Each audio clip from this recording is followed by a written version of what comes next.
Bismillahirrahmanirrahim. Assalamualaikum warahmatullahi wabarakatuh. Jumpa lagi di channel edukasi Ngopi di Kota, ngobrol PPI di kota-kota perifer area Jawa Tengah, atau kita singkat sebagai Kota Praja.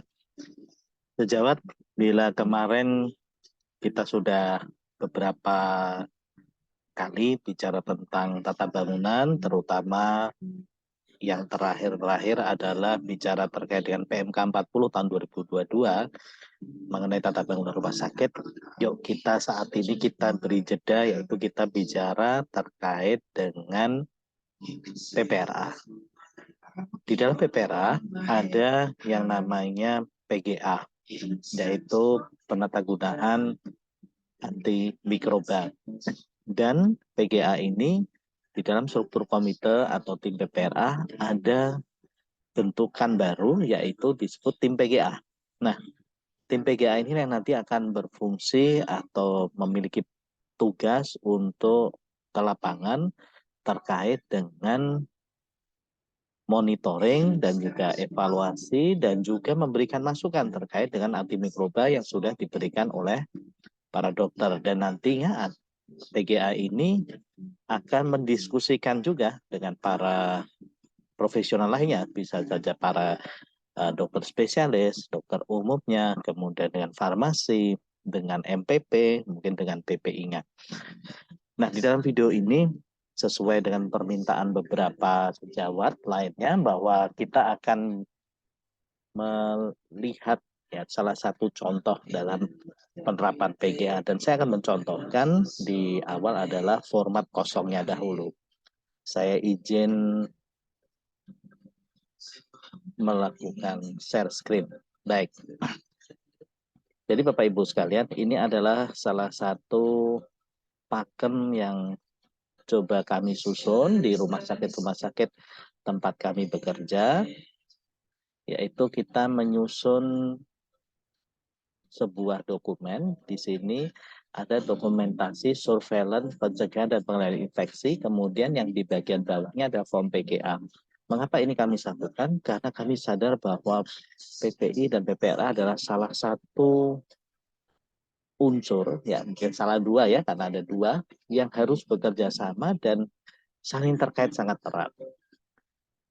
Kami akan menjelaskan mengenai poin-poin apa yang ada di dalam form ini, dan silahkan jika nanti poin-poin ini akan dicontoh untuk rumah sakit sejawat sekalian. Yang pertama adalah terkait nama dan usia, pastinya ya, nama dan usia, kemudian nomor rekam medik, boleh juga ditambahkan nama ruangannya, nama DPJP-nya, ya mungkin kita bisa menambahkan di lembar atau sisi yang masih kosong. Kemudian di sini ada tanggal jam, artinya tanggal jam saat PGA itu hadir di pasien tersebut, atau kita menghadiri atau visite ke pasien tersebut. Kemudian masalah ini kami bagi menjadi beberapa item, ada 4 item, yaitu dilihat dari aspek klinisnya, aspek pemeriksaan penunjang, aspek PPI-nya, dan aspek PPRA-nya. Dan ini ada kolom analisa dan tidak lanjut, jadi ada menganalisis dari temuan-temuan yang sudah kita himpun, dan tidak lanjutnya apa yang sudah kita himpun. Yang nantinya tidak lanjut ini adalah merupakan tidak lanjut dari hasil analisisnya. Kemudian ini ada tanda tangan dan nama terang. Di tempat kami tanda tangan nama terang ini, kalau yang komplit itu ada nama dari ketua tim PGA, kemudian ada IPCD juga. Kebetulan kalau di rumah sakit kami, saya juga menjadi IPCD sekaligus ketua tim PGA. Bahkan di salah satu rumah sakit, saya ketua tim PPI-nya, ya, ketua tim PPA sekaligus ketua PGA-nya. Jadi satu, kemudian bisa farmasi klinik, IPCN, bisa juga MPP, ya. Ya silakan, siapa yang terlibat di sini. DPJP juga akan menuliskan di sini. Dan lembar ini memang tidak kita masukkan dalam CPPT, ya. Di rumah sakit kami, lembar ini sebagai modal untuk PPI dan PPA bergerak. Untuk PPI untuk nantinya menentukan terkait dengan transfusi, kajian pasien, sedangkan untuk PPRA digunakan untuk nantinya ke 4KIT juga bisa. Baik, terkait dengan masalah. Jadi masalah ini yang pertama klinis, itu ada berisi data klinis yang penting dalam proses analisa. Data klinis seperti tentu saja penyakit yang mendasarinya apa.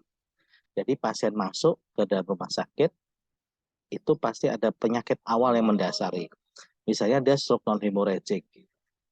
Walaupun kemudian dalam perjalanan misalnya dia didapatkan ventilator associated pneumonia karena dia di ICU misalnya. Nah, itu maka sisi lain ya, sisi lain. Kemudian penyakit mendasari ini juga bisa ditambahkan diagnosa. Artinya kalau diagnosa itu dia lebih kompleks. Ya, misalnya tadi ya, SNH sebagai penyakit yang mendasari, tapi kemudian sisi lainnya ada VAP misalnya, kemudian ada ditemukan dekubitus misalnya. Nah, itu nanti akan ditulis di situ. Kemudian vital sign dan temuan klinis lainnya, ya, temuan klinis lainnya. Misalnya dari temuan klinis ditemukan MEP-nya bagaimana, MBGA-nya bagaimana, itu ya, itu bisa juga dimasukkan nantinya ke penunjang. Tapi ini semua menggambarkan klinis pasien saat dikunjungi oleh tim PGA. Kemudian pemeriksaan penunjang, ini berisi data pemeriksaan penunjang yang penting untuk analisa seperti hasil lab, foto ronsen, EKG.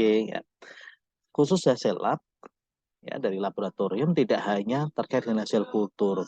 Hasil kultur pun perlu kita kaji nantinya ya, perlu kita kaji. Ya, terkait dengan itu nanti masuk analisa ya, terkait dengan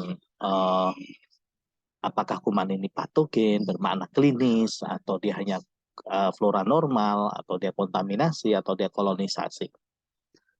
Kemudian foto ronsen, EKG, dan lain-lain juga kita masukkan ke dalam situ.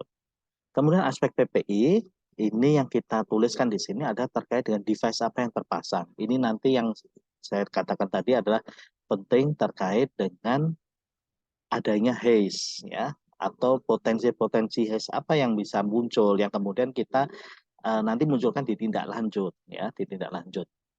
Kita misalnya menerapkan bandel, misalnya ya, entah bandel KUTI, bandel VAP, bandel SSI atau IDO, ya.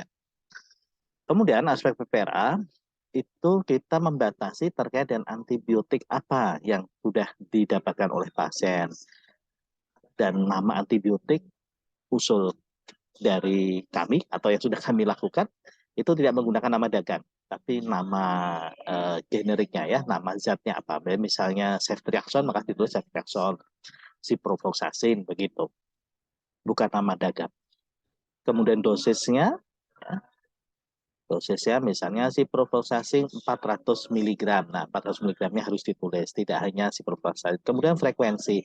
Frekuensi kami berusaha mulai untuk membiasakan kepada sejawat lain untuk menuliskan sesuai kaidah. Misalnya ciprofloxacin 400 mg per 12 jam. Jadi bukan lagi ciprofloxacin 2 kali 1 gitu lah. Jadi ini untuk apa ya? Untuk sisi ketepatan dalam pemberian. Jadi betul-betul 12 jam.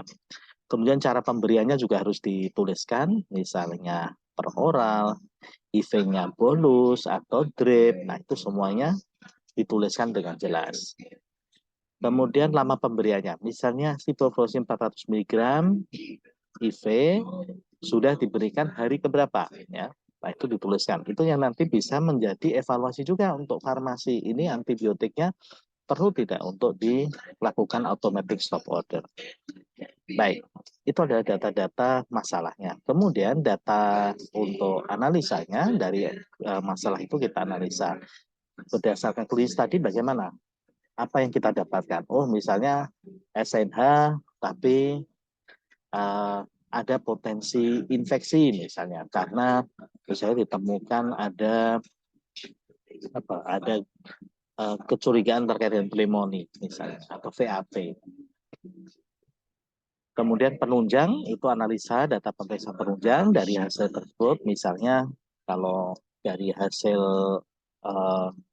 laborat, misalnya, oh ternyata gambaran dari pemeriksaan laboratorium darah mengarah ke sepsis, trombositnya meningkat, misalnya leukositnya meningkat, kemudian terjadi shift to the left, atau mungkin kalau dari dokter sejawat SP patologi klinik menuliskan, oh ternyata ditemukan toksik granulasi, persegmentasi, nah itu semua sangat penting untuk analisa selanjutnya. Nah, kemudian juga hasil mikrobiologi. Kebetulan saya seorang mikrobiologi ya. Hasil mikrobiologi bisa saja kemudian kita tuliskan misalnya, oh kuman ini misalnya didapatkan dari darah lengan kanan lengan kiri Staphylococcus aureus. Ternyata ini MRSA, tipe resistensinya MRSA dan bermakna patogen. Nah, kita bisa menuliskan begitu. Kadang-kadang saya juga menuliskan beberapa temuan gitu untuk laboratorium. Kebetulan saya sebagai konsultan di beberapa rumah sakit terkait dengan PPRA ini, saya tuliskan, misalnya, oh ini Staph aureus tapi hanya satu sisi darah, makanya itu tidak bisa kita interpretasikan sebagai bermakna klinis gitu ya, karena baru satu sisi darah, karena guideline-nya ada dua sisi darah. Kemudian, oh ini ternyata panel yang digunakan antibiotika tidak sesuai dengan panduan internasional. Nah, itu kita tuliskan juga di situ ya, supaya menjadi koreksi juga untuk laboratorium ya, menghasilkan hasil yang tervalidasi, terverifikasi begitu. Kemudian aspek PPI adalah analisa terkait pemasangan device tadi. Oh, sudah terpasang kateter, maka analisanya potensi terjadinya kauti. Terpasang CVC, berarti potensi terjadinya IADP, dan selanjutnya. Ya, ventilator VAP. Seperti itu. Kemudian tidak lanjutnya, nah dari klinis tadi apa yang kita sarankan? Ya, misalnya terapi untuk penyakit yang mendasari lanjut, misalnya untuk SNH-nya fokus ke situ ya, sambil kemudian membenahi atau menterapi menata laksana terkait dengan apa yang timbul, misalnya VAP-nya. Kemudian juga apa ini, misalnya kultur diulang dengan mengambil darah lengan kanan lengan kiri, misalnya seperti itu ya, karena tadi hasilnya cuma satu.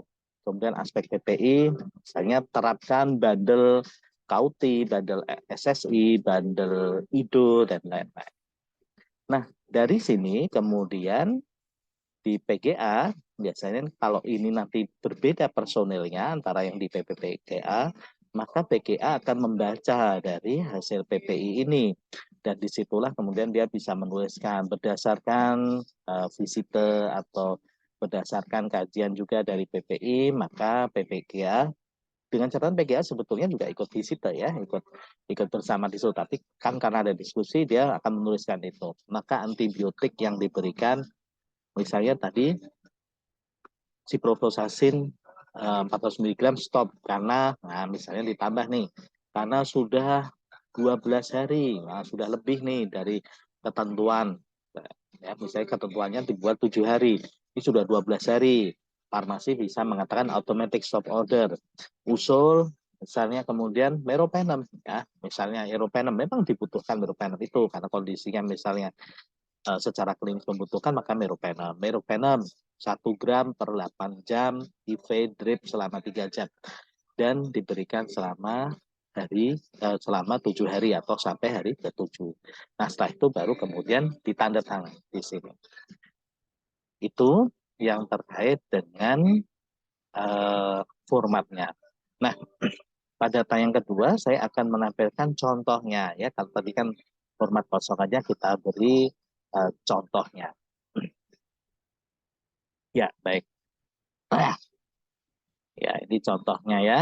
Jadi saya berikan seperti ini. Ini saya samarkan semua ya, nama lengkapnya, ada DPJP, aksa ruang, bugenvil, nomor RM, tanggal lahir ya. Tadi klinisnya SNH, tensinya sekian. Nah, yang kadang membuat kesulitan adalah di rekam medik itu datanya juga tidak lengkap. Nah, ini nanti juga akan menjadi evaluasi untuk rekan-rekan yang berada di rekam medik, atau kalau bahasa akreditasinya ini nanti temuan loh di Jamis Termik ya. Nah, ini misalnya ini SNH, tensinya sekian, SpO2, suhunya, ya. Kemudian penunjangnya trombosit, leukosit, neutrofil, eosinofil, ya. Ya. Nah, sayangnya memang di sini dokternya tidak ada kultur, tapi dia meminta meropenem gitu ya, dia meropenem. Nah, ini bisa jadi akhirnya kemudian kita kaji ya, kita kaji. Oh ya, ini saya menulisnya mikrobiologi ini karena di rumah sakit ini saya tidak berada di PPRA-nya ya. Dan ini hanya meminta meropenem dokternya. Nah, ini meropenem minta untuk dilanjutkan. Nah, ini saya tulis meropenem 1 gram per 8 jam. IP hari ke, ini karena tadi laporannya tidak komplit. Hari ke berapa ini? Nah, gitu ya. Dan pasien hanya terpasang IV line. Nah, kemudian klinis underlying disease-nya neurovaskuler, red SNH, dan pasien tidak demam. Gambaran darah tepi, leukositosis, trombosis mengarah ke sepsis. Memang ada dan sepsis. Saya juga sempat curiga nih, ini 36 derajat betul atau tidak ini, ya. Ya, ini nanti menjadi evaluasi. Nah, ini kita bisa memberikan evaluasi ke banyak hal ini, termasuk ke keperawatan, sejauh keperawatan. Tolong dong ini dilengkapi untuk laporannya, ya. Untuk PPI-nya hanya device yang terpasang IV line, kemudian saya tuliskan waspada plebitis. Tindak lanjutnya klinis fokus pada underlying disease, terapi infeksi dari keilmuan mikrobiologi ini tidak ditemukan. Saya tidak menemukan ada kultur karena di sini. Maka saya tulis usul kultur darah 2 sisi lengan ya, dilakukan Senin 2 Januari 2023. Aspek PPI-nya waspada plebitis dan pantau apakah ada device lain terpasang yang belum dilaporkan. Nah, PPRA-nya kemudian kita usulkan ke Ketua PPRA, usul pemberian 1 gram per 8 jam IV drip dalam 3 jam. Pasien divisita ulang setelah ada hasil kultur dan selama belum muncul hasil kultur, silakan berkoordinasi dengan DPCP. Itu, dan ini kebetulan saya kirimkan lewat WhatsApp. Ya. Nanti sebenarnya ada contoh-contoh lainnya, tapi intinya seperti itu. Dan bisa saja dijadikan satu, bisa saja dijadikan terpisah antara PPI dengan PPRA-nya. Baik, itu yang bisa kami bagikan di channel Ngopi di Kota, dan mudah-mudahan bermanfaat dan bisa diimplementasikan. Nanti silakan tulis di kolom komentar, bisa tuliskan alamat email jika dari sejawat menghendaki untuk contoh formnya akan saya kirimkan dalam bentuk Word yang nanti bisa dimodifikasi, dan ini bukan hanya untuk satu rumah sakit yang terasa hebat gitu ya, yang akan nanti rumah saya paling hebat nih, PPRA-nya paling hebat gitu ya. Enggak, tapi ini ada demi bangsa kita ya, demi bangsa kita, demi negara kita Indonesia, demi kemanusiaan. Mudah-mudahan bermanfaat dan jangan lupa subscribe. Kurang 16 lagi jadi 1000 subscriber deh. Dan mudah-mudahan kita bisa berbagi kembali, bertemu kembali di forum keilmuan. Terima kasih. Assalamualaikum warahmatullahi wabarakatuh. Selamat melakukan pelayanan. Terima kasih.